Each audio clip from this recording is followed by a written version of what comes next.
இயல் 2 தொகாநிலை தொடர்கள்.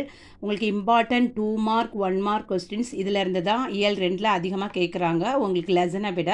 So important 2 மார்க்ஸை நான் ஈஸியாக எப்படி படிக்கலான்னு சொல்கிறேன், கவனமாக கேட்டுக்கோங்க. ஒரு தொடரில், அதாவது இதுதான் ஒரு தொடர்னு வச்சுக்கோங்க. ஒரு தொடரில் சொற்களுக்கு இடையில் சொல்லோ உருபோ, உருபுன்னு தெரியும், வேற்றுமை உருபோ உங்களுக்கு தெரிஞ்சிருக்கும்னு நினைக்கிறேன். சொல்லோ உருபோ மறைந்து வராமல் பொருளை வெளிப்படையாக உணர்த்துவது தொகாநிலை தொடர் எனப்படும். காற்று வீசியது அப்படிங்கிறது உங்களுக்கு வெளிப்படையாக உணர்த்துது பொருளை, அவ்வளோதான் இதோட மீனிங். புரிஞ்சிருக்கும்னு நினைக்கிறேன். ஒரு தொடரில் சொற்களுக்கு இடையில் சொல்லோ உருபோ மறைந்து வராமல் பொருளை வெளிப்படையாக உணர்த்துவது தொகாநிலை தொடர் எனப்படும். Important 2 mark. நெக்ஸ்ட் இது 1 மார்க்கில் வரும். தொகாநிலை தொடரில் எத்தனை வகைகள்? 9 வகைகள். நெக்ஸ்ட் விழித்தொடர், இதுவும் 1 மார்க்கில் வருது. நண்பா எழுது, நண்பா அப்படிங்கிறது. ஸோ உங்களுக்கு இப்படி நண்பா அப்படிங்கும்போதே உங்கள் புருவத்தை வசதி தான் பார்ப்பீங்க. ஸோ அதுதான் என்னது, விழித்தொடர் அப்படிங்கிறது. இது எவ்வகை தொடர்னு கேட்பாங்க, விழித்தொடர் அப்படின்னு சொல்லி எழுதுங்க. நெக்ஸ்ட்டு வினை முற்று தொடர். இதுவும் உங்களுக்கு 1 மார்க்கில் கேட்பாங்க. பாடினால் கண்ணகி, ஆடினால் கண்ணகி மாற்றி கூட உங்களுக்கு கேட்கலாம். நீங்கள் கவனமாக இதை புரிஞ்சுக்கிட்டிங்கன்னா ஆன்சர் ஈஸியாக பண்ணிடலாம். பாடினால் கண்ணகி எவ்வகை தொடர்னு கேட்பாங்க. வினை முற்று தொடர். ஏன்னா இந்த வினை முற்று பெற்று விட்டது. வினை அப்படின்னாலே வெர்ப், ஆக்ஷன் வேர்டு. பாடினால், நடந்தால், ஓடினால், ஆடினால், அந்த மாதிரி. ஸோ இதையும் நல்லா கவனிச்சுக்கோங்க. தொடரின் இறுதியில் இடம்பெற, எப்போவுமே கண்ணகி பாடினால் அப்படின்னு தான் சொல்லுவோம். பாடினால் கண்ணகி அப்படின்னு நம்ம சொல்ல மாட்டோம். அப்போது தொடரின் இறுதியில் இடம்பெற வேண்டிய வினைமுற்று, இந்த வினை முற்று பெற்று விட்டது இல்லையா? ஸோ இறுதியில் இடம்பெற வேண்டிய வினைமுற்று முதலில் அமைந்து பெயரை கொண்டு முடிகிறதாம். ஸோ இதுதான் வினைமுற்று தொடர். கவனிச்சிருப்பீங்கன்னு நினைக்கிறேன். இது உங்களுக்கு 1 மார்க்கில் வந்திருக்கு. நெக்ஸ்ட்டு பெயரெச்ச தொடர்.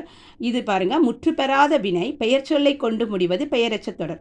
இங்கே வினை முற்று பெறலை. கேட்டால் அப்படின்னு உங்களுக்கு எழுதலை, கேட்ட பாடல் அப்படின்னு தான் எழுதியிருக்காங்க. ஸோ வினை முற்று பெறலை.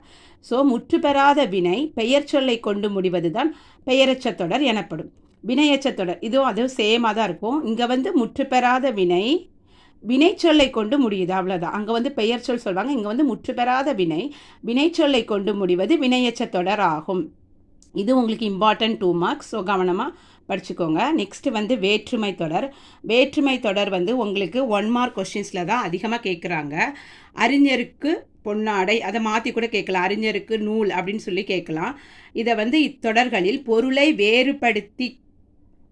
வேறுபடுத்த காரணமாக அமைவது எதுன்னு கேட்பாங்க. வேற்றுமை உருபு அப்படின்னு ஆன்சர் எழுதணும். அதாவது அறிஞருக்கு நூல், அறிஞருக்கு பொன்னாடை இத்தொடரில் பொருளை வேறுபடுத்த காரணமாக அமைவது எது?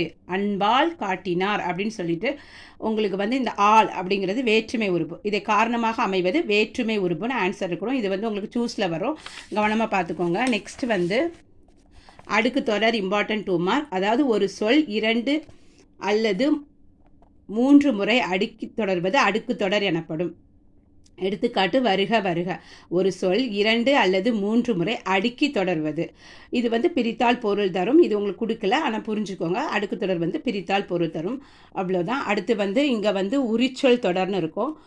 உரிச்சொல் தொடர் எதுனா உங்களுக்கு இங்கே இருக்குது பாருங்கள். சால, உரு, தவ, நனி, கூர், களி, தட, இது எல்லாமே உங்களுக்கு உரிச்சொல் தொடர். அதாவது சால சிறந்தது, இது எவ்வகை தொடர்னு கேட்பாங்க. உரிச்சொல் தொடர் அப்படின்னு நீங்கள் எழுதலாம். தவ நன்று அப்படின்னு கேட்பாங்க. ஸோ உருமின் இந்த மாதிரி வரும். நீங்கள் இதை கவனமாக படித்து வச்சுக்கோங்க. இது 1 மார்க் கொஸ்டின்ஸில் வரும். இவ்வளோதான், உங்களுக்கு புரிஞ்சிருக்கும்னு நினைக்கிறேன். வேறு ஏதாவது டவுட் இருந்தால் எனக்கு கண்டிப்பாக கமெண்ட் பாக்ஸை சொல்லுங்கள். மறக்காமல் நம்ம சேனலை சப்ஸ்கிரைப் பண்ணி வச்சுக்கோங்க.